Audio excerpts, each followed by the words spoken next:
জীবনে কখনো হতাশ হবেন না। জীবনে যাই হয়ে যাক না কেন কখনো হতাশ হবেন না। মনে রাখবেন আল্লাহ আপনার রব, আল্লাহ আপনার সাথে আছেন ইনশাআল্লাহ। এই সমাজ আপনাকে যেভাবে শেখায়, কিভাবে শেখায়, এই যে স্কুল, কলেজ, ইউনিভার্সিটি, চাকরি, বিয়ে, সন্তান প্রতিপালন, আর তারপর ইন্না লিল্লাহি ওয়া ইন্না ইলাইহি রাজিউন, এই তো শেখায় নাকি?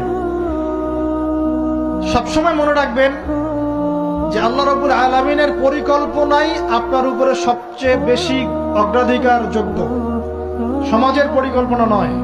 পরিবার আপনাকে চাপ দিচ্ছে, চাকরি পাস না, পড়াশোনা করিস না, পড়াশোনায় কেন তুই 80 নম্বর পাইলি না, কেন চান্স পেলি না, কবে চাকরি পাবি, কবে আমাদেরকে দেখবি, খাওয়াবি, পড়াবি, এই যে চাপগুলো চারপাশ থেকে আসে কিনা, এতে করে অনেক যুবক দেখা যায় মাদকাসক্ত হয়, অনেকে দেখা যায় আত্মহত্যা করছে, ইদানিং করছে কিনা ভাই? এই শব্দটা থেকে আমি এই পয়েন্টটা আজকে লিখেছিলাম যে ভুলেও আল্লাহর প্রতি বিশ্বাস এবং তাওয়াক্কুল হারাবেন না। সমাজ যেভাবে শেখায়, সমাজ চারপাশে যে চাপ আপনাকে দিচ্ছে, এই চাপে নিজে গা ভাসিয়ে দিবেন না।